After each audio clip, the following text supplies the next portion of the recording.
Hoy en Vidas Cruzadas recibimos a Michael Reed, periodista y ensayista especializado en América Latina y España. Hasta su reciente jubilación fue editor senior de The Economist, revista en la que escribe desde hace más de 30 años. Su último libro, España, ensayos y triunfos de un país europeo moderno, acaba de publicarse en inglés y se publicará en español en el próximo año. Con ustedes, Michael Reed.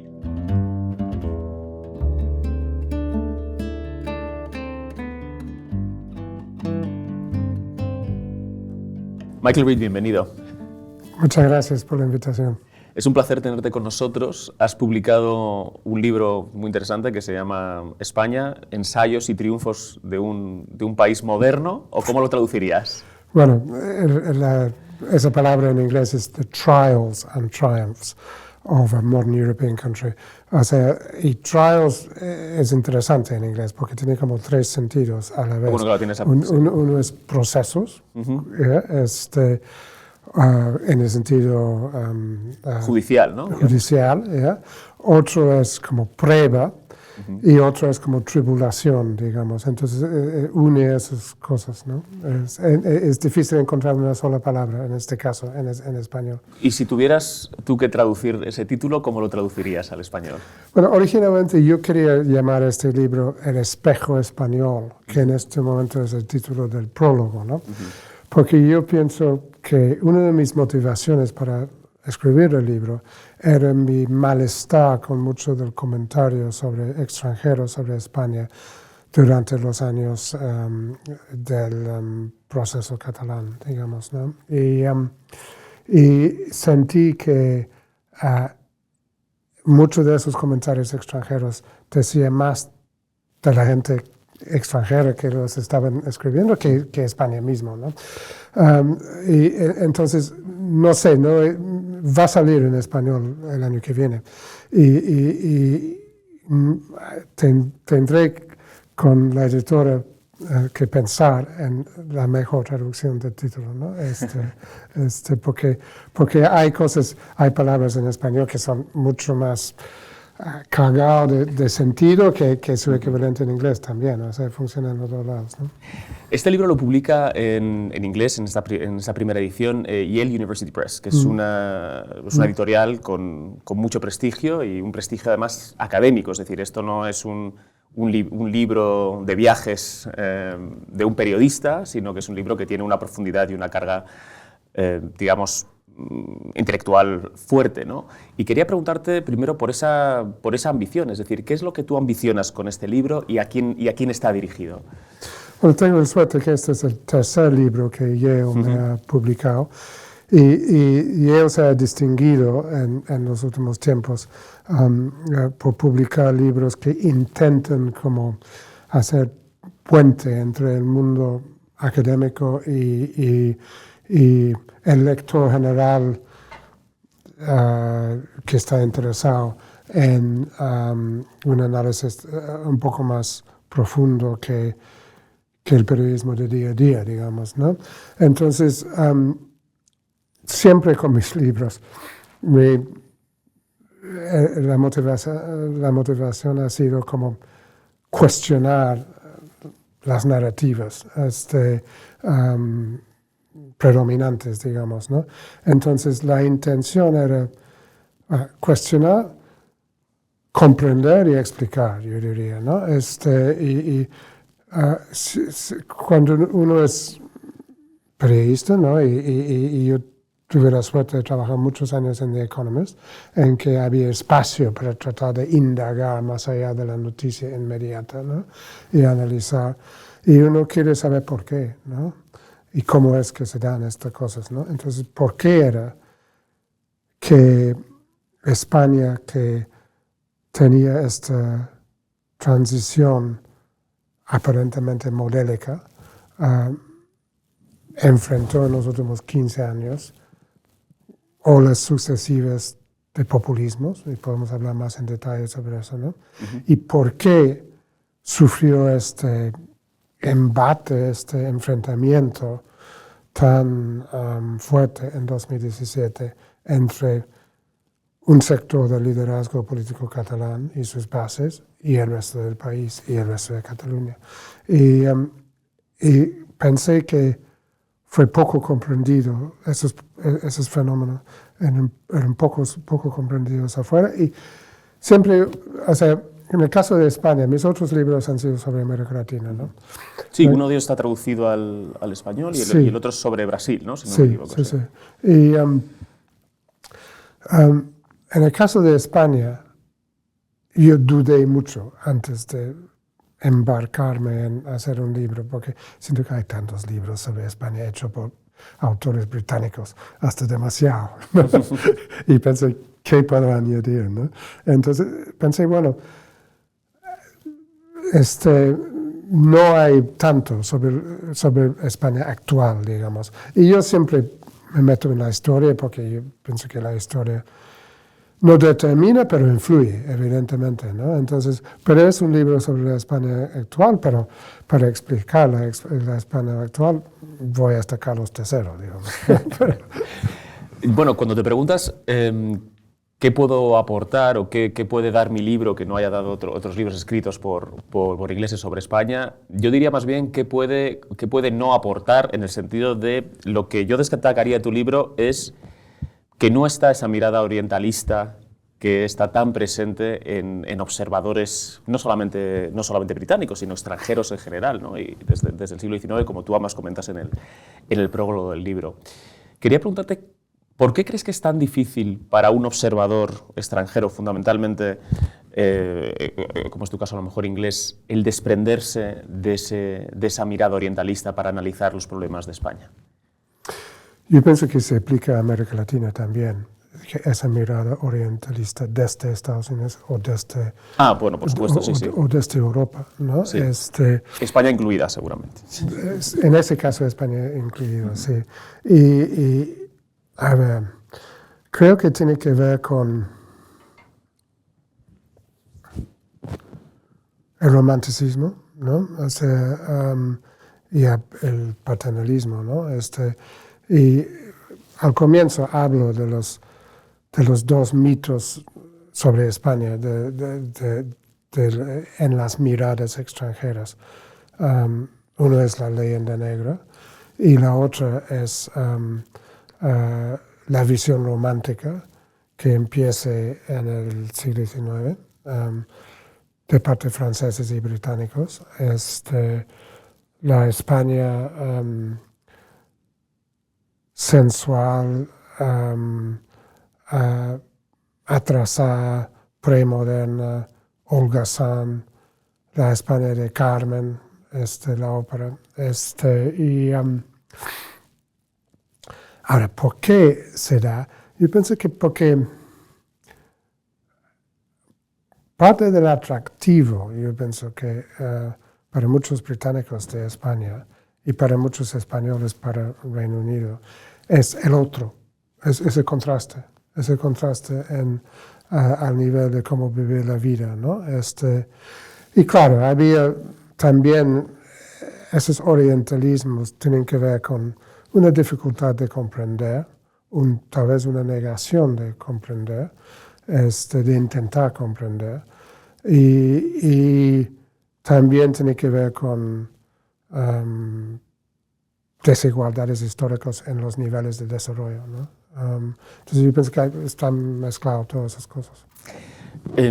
¿Tú has tenido que quitarte esa mirada o dirías que nunca la has tenido? Al principio del libro cuentas tu primera vez en España a principios de los años 70, ¿no? Todavía gobernando Francisco Franco, aunque ya en un estado notable de decrepitud, pero en una dictadura la visitaste, y cuentas tus experiencias. ¿Puedes contarnos un poco cómo fue tu primera impresión de España? ¿Qué sabías de España? ¿Cómo se parecía tu preconcepción a lo que viste y qué te quedó y por qué te enganchó?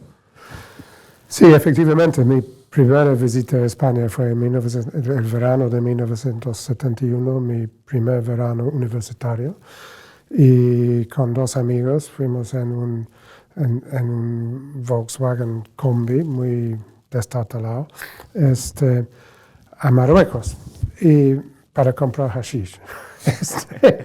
Es un buen motivo. Era esa generación, éramos esa generación. Y para conocer Marruecos. Y pasamos como 3 semanas yendo por España de ida y 1 semana de regreso. Y la verdad que yo me quedé mucho más impresionado e interesado en España, tal vez porque era una cultura diferente, pero más accesible que la cultura marroquí, ¿no? Para mí. Entonces, mi primer interés era al nivel de la cultura, la geografía, la vida en España, ¿no? Y luego, bueno, hice otras visitas de vacaciones, digamos, algunos con un interés de entender el país, y empecé a trabajar sobre España para The Economist en 2008. Hice un informe especial. Y creo que siempre me vi en España cualidades que mi propio país no tiene, digamos, ¿no? A nivel de la vida, ¿no? Y la interacción social. Y también, bueno, he vivido muchos años en América Latina y llegué a vivir en España por primera vez en 2016, desde América Latina, digamos, ¿no? Entonces, espero tener una perspectiva comparativa, digamos, ¿no?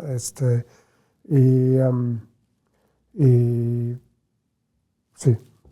¿Cuál dirías que son los errores de análisis más comunes en los observadores extranjeros sobre España? Cuando has dicho, bueno, el motivo de mi libro, la motivación de mi libro es también desmontar determinadas narrativas, ¿no? ¿Cuáles dirías que son los ejes de esas narrativas sobre España que son falaces? Bueno, yo diría que hoy día son básicamente 3, ¿no? Uno, que el fantasma de Franco todavía es muy influyente y que la transición fracasó en desmontar eso. Y yo pienso que eso no es verdad. Otro sería que la narrativa del separatismo catalán, que no es el mismo que el catalanismo,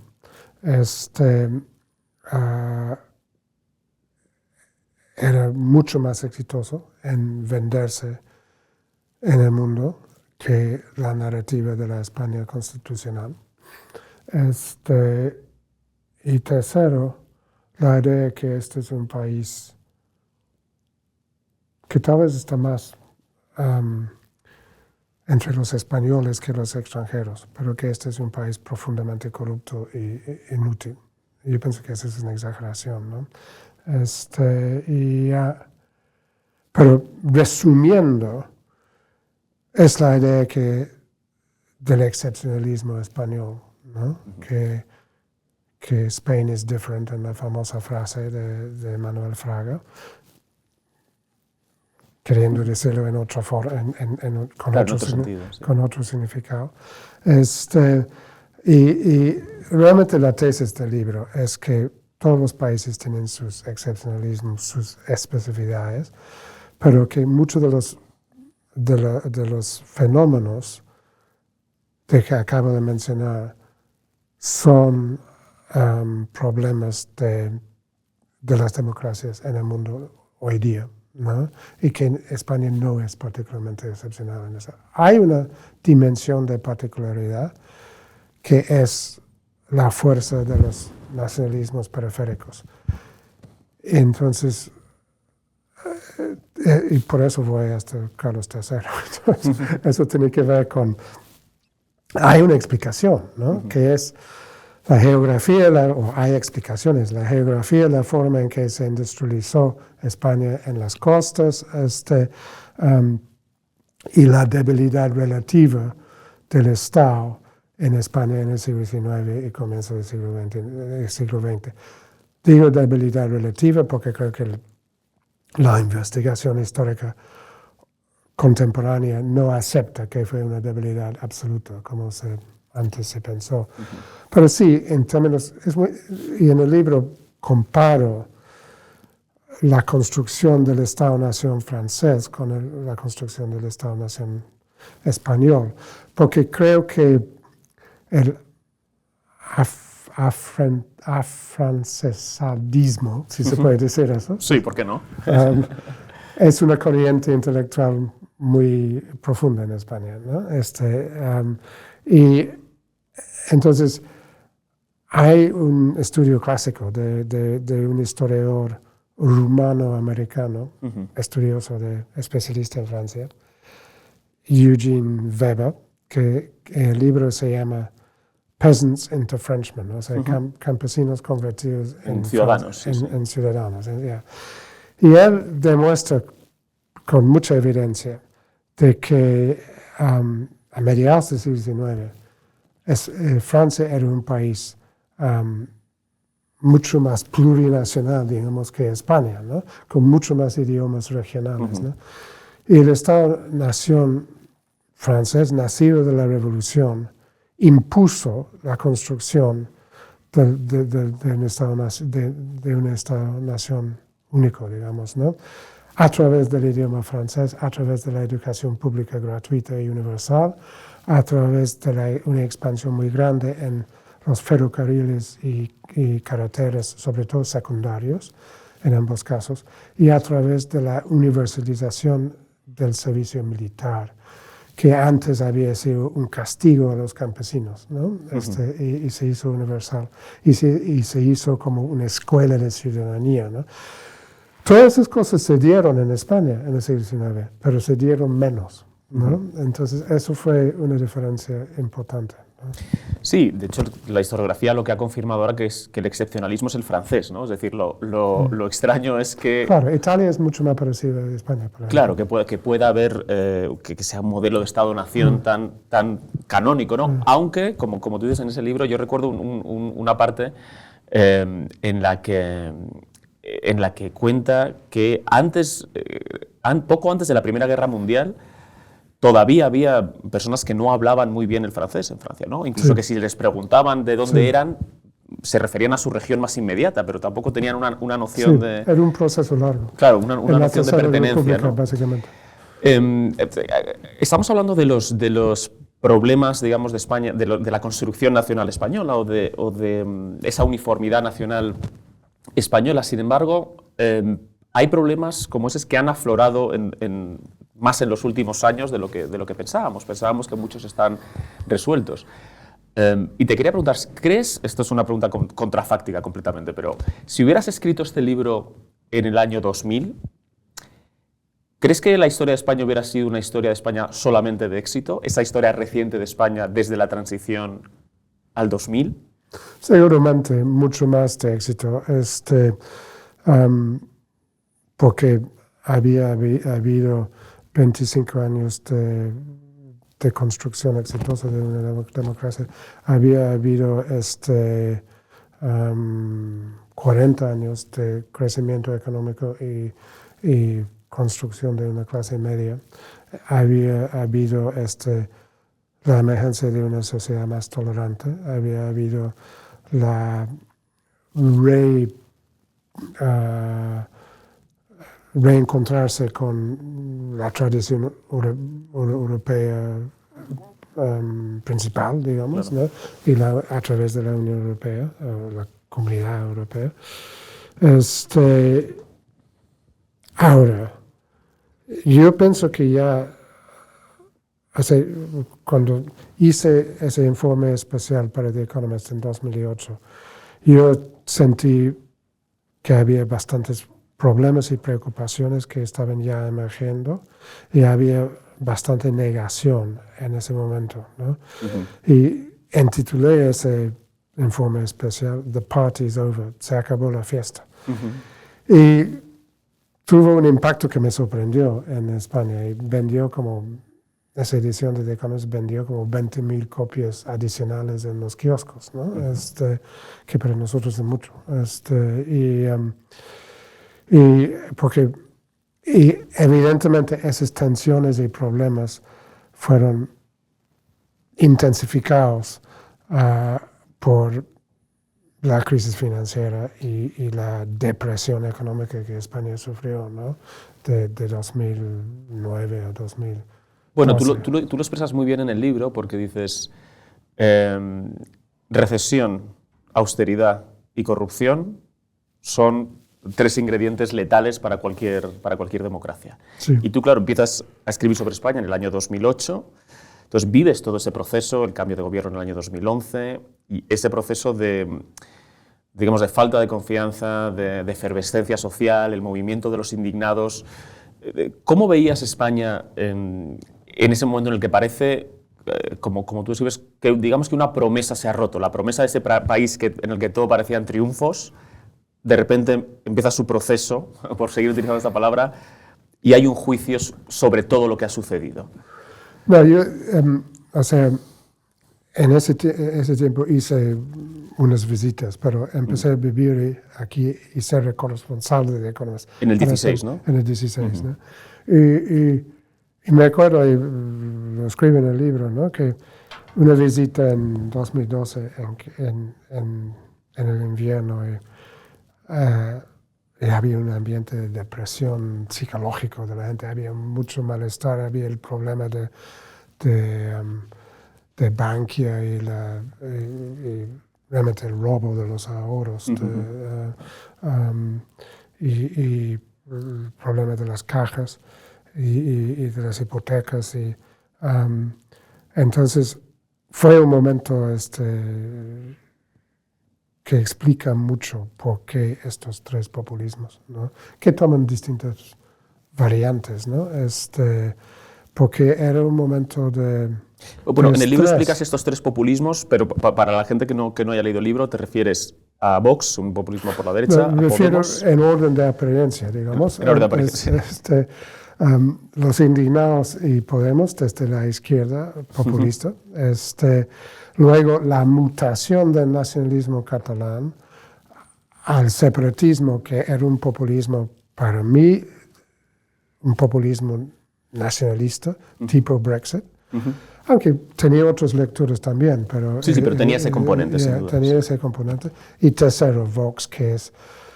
yo pienso que tiene mucho más que ver con la ola de partidos de derecha populista, nacionalista en Europa que con Franco, ¿no? El movimiento de los indignados, digamos que pone a España en el foco internacional de nuevo, ¿no? Y hay una famosa portada del New York Times, si no me equivoco, donde aparece la Puerta del Sol tomada por los manifestantes y estos gritos de democracia real, que luego mutan en el Occupy Wall Street, ¿no? Es decir, todo forma parte de un movimiento global, pero en el que España recupera cierto protagonismo, liderándolo de alguna manera, o por lo menos como pionero. Tú eso, como observador, ¿cómo lo viviste? No tuve la oportunidad de ir a la Puerta del Sol. No, bueno, pero como persona que informaba sobre España. Era un movimiento, efectivamente, como expresaba un malestar que estaba en el occidente en general, digamos, ¿no? Por la crisis financiera y la depresión que eso provocó. Y pienso que fue un movimiento creativo, ¿no? De expresión de ese malestar. Encontró caminos institucionales de expresarse, que es importante. Tenía un elemento de reclamo para justicia social contra algunas prácticas bastante abusivas de los bancos en España, ¿no? Contra una corrupción que fue llamativo y molestoso, pero también empezó a fragmentar el sistema político, incluyó algunos mensajes bastante populistas, como la idea de la casta que viene de 2 escritores italianos y que fue tomado primero por el movimiento 5 Estrellas, un movimiento claramente populista, ¿no? Y copiado por Pablo Iglesias. Y podemos tener elementos de leninismo, pero también elementos de peronismo, ¿no? Y la idea de un bloque popular contra la casta, digamos, ¿no? Que es la idea que hay un pueblo puro que está traicionado por una élite corrupta, por ¿no? una élite corrupta, es praxis populista de Canón, ¿no? Y bueno, a partir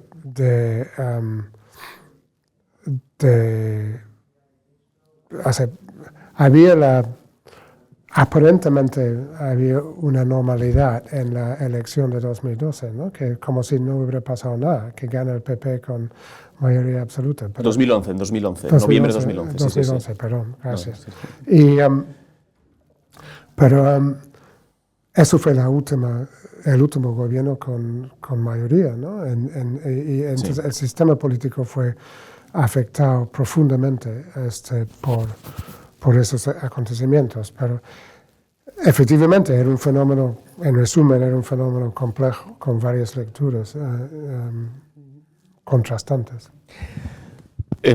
Te instalas en España en el año 2016, esto ya es en la segunda legislatura de Mariano Rajoy, donde, como dices, no tiene mayoría absoluta, gobierna con el apoyo entonces de Ciudadanos, y también del Partido Nacionalista Vasco, y también es el momento en el que desde el nacionalismo catalán se está intensificando la propaganda exterior sobre el procés, y sin embargo parece que el gobierno español está retraído, dejando que cada cual en las embajadas o en los organismos internacionales haga lo que pueda, pero sin grandes gesticulaciones, ¿no? ¿Tú te reuniste en algún momento con Mariano Rajoy o alguien del gobierno intentó, como corresponsal de The Economist, decirte, bueno, lo que se está contando del nacionalismo no es real, esta es la realidad, no hay una colonización, no hay un expolio, sino que, bueno, es una situación bastante más normal de lo que vende el discurso populista nacionalista, ¿o no? Sí, llegué justo antes de la elección de junio de 2016, esa elección que fue 3 días después de Brexit, del voto del referéndum sobre Brexit.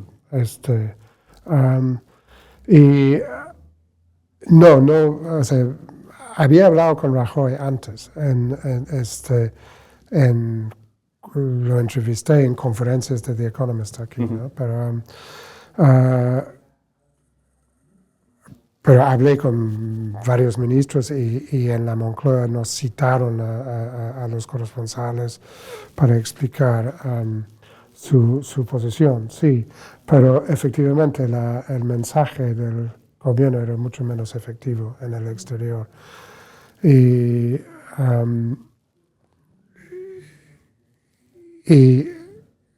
el independentismo era muy exitoso en vender su mensaje en el exterior. Tal vez sobre todo en Reino Unido, porque los británicos, porque Reino Unido es una monarquía compuesta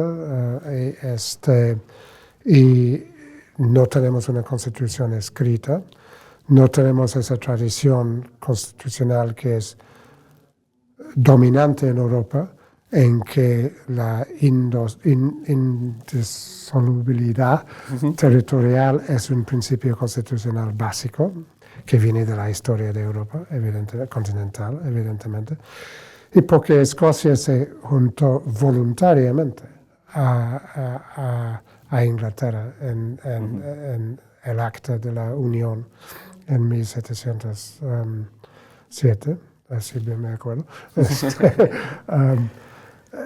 Había una tendencia de simpatizar mucho con los argumentos del independentismo y también yo pienso que en el imaginario colectivo británico, en la medida que piensa en España, está muy influenciado por Orwell, y no tanto por lo que Orwell escribió, pero ese título, Homenaje a Cataluña, es muy resonante, ¿no? Sí, sí, entonces, absolutamente. Entonces la idea de Cataluña como víctima de España fue muy fácil de vender, ¿no? Y incluso entre mis colegas, digamos, ¿no? Y yo dije, un momentito, este tiene mucho que ver. Yo escribí un artículo con el título Catalexit al final de 2016, porque me llamó poderosamente la atención la semejanza en los argumentos de los independentistas con los de los brexiteers, ¿no? España nos roba, ¿no? Este tipo de eslóganes. Bruselas nos roba. Claro. Es exactamente lo mismo, ¿no? Y para Madrid colocas la élite metropolitana londinense como que no entiende el país, que ve solamente sus propios intereses, etc., ¿no?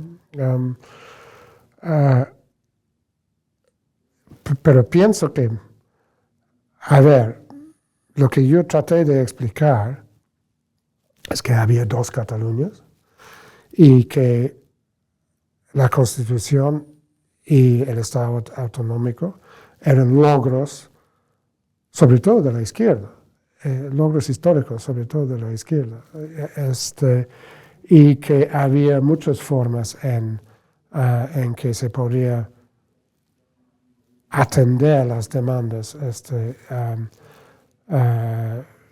de Cataluña, las demandas materiales, digamos, dentro de la Constitución y el Estado autonómico, ¿no? Y bueno, o sea, escribí sobre todo eso, ¿no? Y por parte del nacionalismo intentaron,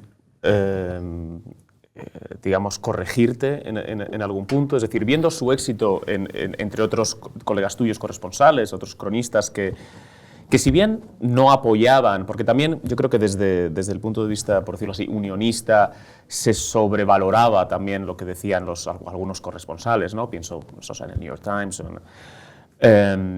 pero siempre había mucha simpatía hacia el nacionalismo. Es decir, yo creo que nadie decía sí, ustedes tienen que votar que sí. En realidad los corresponsales ninguno abogaba por la independencia, pero sí muchos abogaban por la legitimidad del referéndum, ¿no?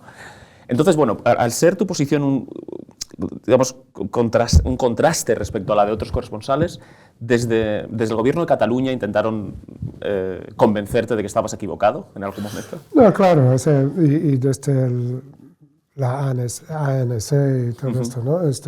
Y sobre todo en Twitter, ¿no?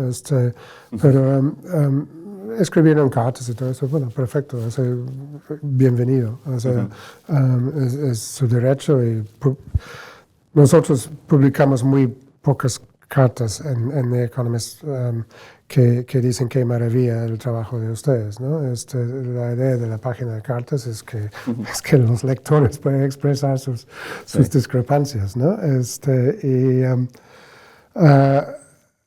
Pero también tengo que decir que hablé con varios, incluso con Puigdemont, hablé con Artur Mas, hablé con varios líderes independentistas y era importante para mí escuchar sus argumentos. Por supuesto, claro. En un trato civilizado. Y yo pienso que en el libro trato de reivindicar el catalanismo cultural, porque me parece que Cataluña sí tiene especificidades dentro de España, ¿no? Pero mi problema con los nacionalismos, sea el nacionalismo catalán o el nacionalismo español, me convence mucho el argumento de Amartya Sen, que todos tenemos identidades múltiples. Yo tengo identidades múltiples. Y cuando uno empieza a enfatizar una sola identidad a expensas de las otras, que es lo que hace el nacionalismo, dice que lo más importante es hablar catalán, digamos, ¿no? Eso divide y no une, y eso impide la conciliación de intereses que está en la base de la democracia, ¿no? La posibilidad de la conciliación de los intereses. Entonces,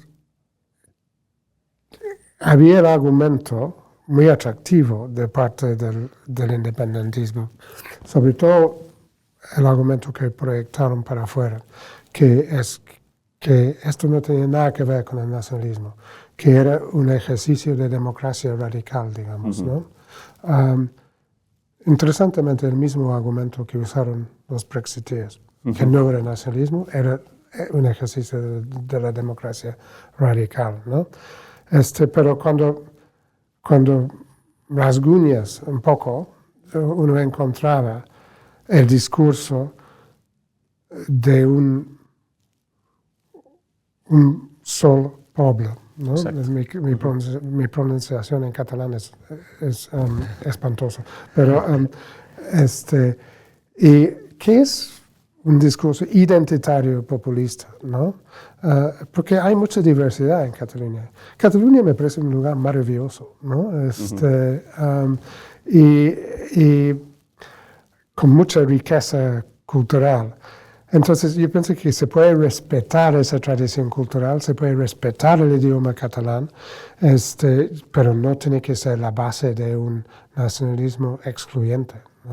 Sí, yo creo que una de las paradojas que estás suponiendo es que da la impresión de que España, o por lo menos su gobierno central, desde la transición sí ha asumido la diversidad de España, mientras que Cataluña no ha asumido su propia diversidad, ¿no? Es decir, no asume que haya más de la mitad de la población cuya lengua materna no es el catalán, sino que es el español, y que hay otras manifestaciones culturales que son igualmente catalanas, aunque sean en otro idioma, ¿no? Es decir, los premios literarios que da el Gobierno de Cataluña nunca son a obras escritas en español, aunque sean de autores catalanes, ¿no? Es decir, hay un desencaje entre la defensa, por un lado, de la diversidad y un programa completamente homogeneizador culturalmente, ¿no? Bueno, pues, cuya corona es ese eslogan de un sol poble, ¿no? Pero eso, como decías, ha calado. Es decir, la gente sí piensa que Cataluña es una homogeneidad cultural extraña dentro de España, ¿no? Por lo menos a los que la observan desde el exterior. Yo pienso que todavía hay una tensión sobre asumir en Madrid. Bueno, a lo mejor desde lados más extremistas. Esa diversidad de España. Y tal vez esa dificultad en asumirlo ha aflorado en los últimos años en respuesta al separatismo catalán, una respuesta defensiva, digamos, ¿no? Y creo que hay una dificultad en Madrid en aceptar la idea de que la segunda ciudad más importante de España es Barcelona y que la idea de la co-capitalidad, por ejemplo, que desde Barcelona se siente mucho, que Barcelona debe ser Múnich y no Lyon, por ejemplo, sí. O Marsella. Y además lo es, de facto, en términos económicos. Lo está perdiendo, ese es un problema, ¿no? Pero sí, lo es, efectivamente, y lo es en términos culturales, y lo es en muchos aspectos, ¿no? Pero hay una dificultad en reconocer eso. En el libro yo argumento en favor de un federalismo formal, tipo alemán, porque creo que es la mejor solución para España y evitaría muchas de estas fricciones y incomodidades. Pero explico, por eso voy al siglo XIX, y veo que hay un libro nuevo interesante sobre la Primera República, pero, de un historiador español que voy a leer, pero que la República, el fracaso de la República cantonal, digamos, ¿no? Hizo inviable la idea del tóxico, convirtió en tóxico la idea del federalismo, que sería una buena idea para España. Bueno, España es un país federalista de facto, ¿no? Claro, pero es de facto, pero es un federalismo defectuoso y imperfecto y no acabado. Y eso no importaba en el momento de la transición y no se pensó en eso, ¿no? Más bien era una forma creativa de limar asperezas, digamos, ¿no? El Estado autonómico.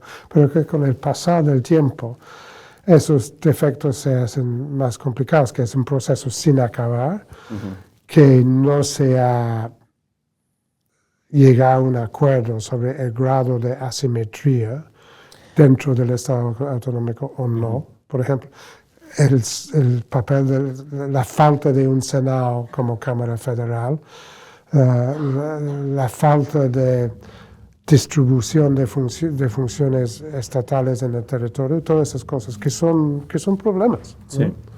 Uno de los problemas también para el federalismo es el propio nacionalismo, ¿no? Es decir, el nacionalismo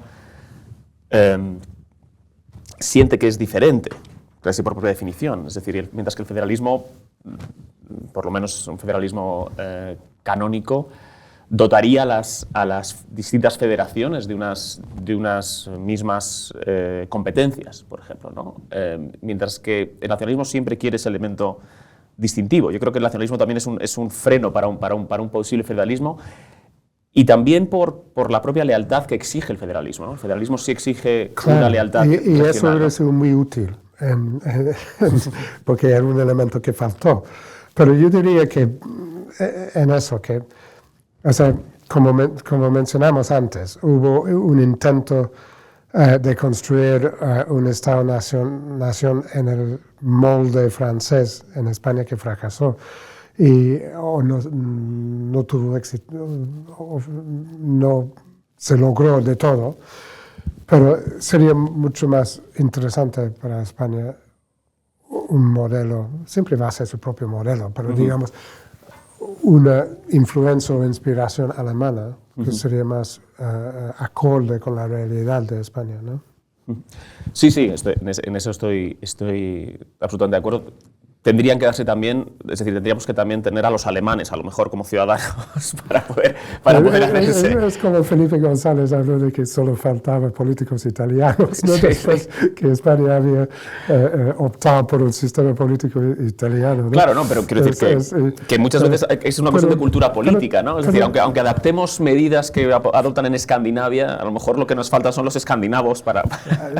Mira, yo pienso que los españoles como ciudadanos tienen muchas virtudes, ¿no? Sí, estoy de acuerdo. Y son, a diferencia de Estados Unidos en los últimos tiempos, a diferencia de mi país, el Reino Unido en los últimos tiempos, a diferencia de Brasil hoy día, yo pienso que la sociedad es menos polarizada que los políticos en España y que sí hubo una reacción a nivel de la sociedad frente al separatismo, porque había el susto que se estaban deshaciendo del país, ¿no?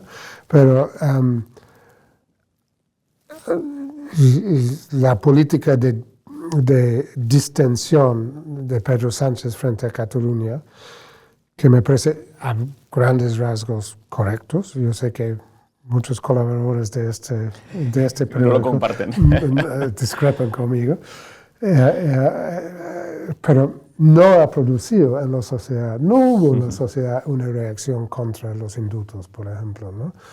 Yo pienso que hay bastante sensatez en la sociedad española. Ahora que hablas de la sociedad española, quería preguntarte por otra cosa que mencionas en el libro y también por alejarnos de la cuestión del nacionalismo, y es el proceso de modernización y de secularización de la sociedad española. Es decir, España pasa de ser, en el año 75, cuando muere Francisco Franco, un Estado, bueno, que ya tiene cierta apertura y hay más libertad social, pero no deja de ser un Estado nacional católico, a ser uno de los primeros países que legaliza el matrimonio entre personas del mismo sexo y que, por todos los indicadores que tenemos estadísticos, es muy abierto, poco racista, poco xenófobo, tolerante con la inmigración. Luego, evidentemente, habrá particularidades, pero digamos que todos los indicadores apuntan a un país muy abierto de mente. Esta transición que se ha dado también a nivel social es algo que te llama la atención y que destacas en el libro. Sí, bueno, tengo un capítulo sobre eso. Y efectivamente es un cambio dramático, es tal vez el cambio más dramático y más importante que ha habido en España. Ahora, yo pienso que ha sido tan rápido que uno se pregunta cuán total y cuán profundo es, ¿no? Y si no hay ciertos como... o sea, la influencia de la Iglesia es más grande que todavía que parece de la influencia cultural de la Iglesia. lógicamente. Uno viaja por el país y uno ve el peso arquitectónico de la historia de la Iglesia Católica en España, ¿no? Y también, bueno, los debates que ha habido últimamente muestra que por más que España se ha hecho un país muy feminista, que es muy interesante, yo pienso que es muy positivo personalmente, pero no estoy tan seguro que todos los españoles se sienten cómodos con eso, ¿no? Y no sé cómo va a ir eso en el futuro y no sé cómo va a ir el tema de la integración de los inmigrantes, que ha sido muy exitoso hasta ahora. Pero cuando uno compara, por ejemplo, a España con Francia, con Inglaterra, ¿dónde están los líderes políticos de extracción latinoamericano, magrebí o africano? ¿Dónde están los futbolistas? Están empezando a emerger, pero muy pocos. ¿Es simplemente cuestión de tiempo? Ojalá, puede ser. ¿O es que hay resistencias y racismos más escondidos? Nada de esto es fácil para ninguna sociedad, ¿no? Pero son preguntas para mí más que respuestas. ¿Qué es la paradoja vasca de la que hablas en el libro? Que el País Vasco era en los años 60 la región más próspera de España.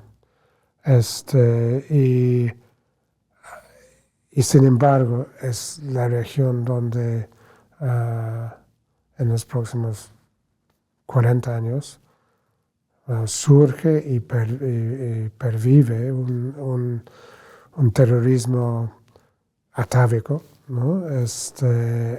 Autoritario, antidemocrático, a la vez que, bueno, el País Vasco pasa por un proceso de desindustrialización muy intensa, ¿no?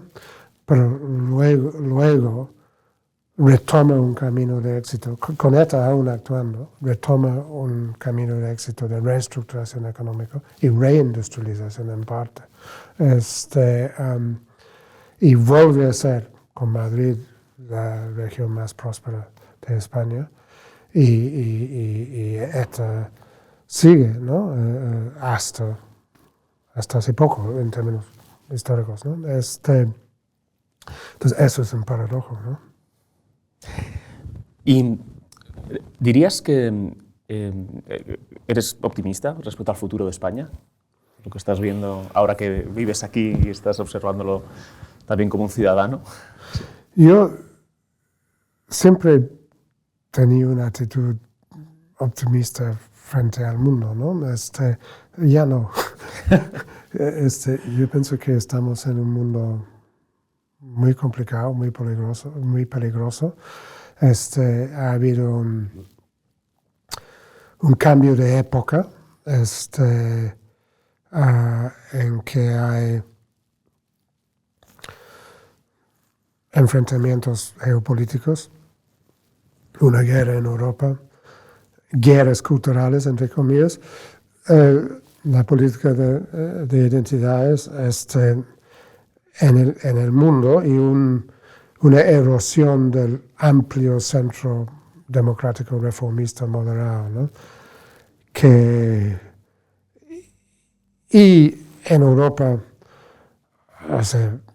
Europa ha sentido el proceso de globalización, ¿no? y la migración de industrias a Asia, no ha logrado reponerse totalmente de eso.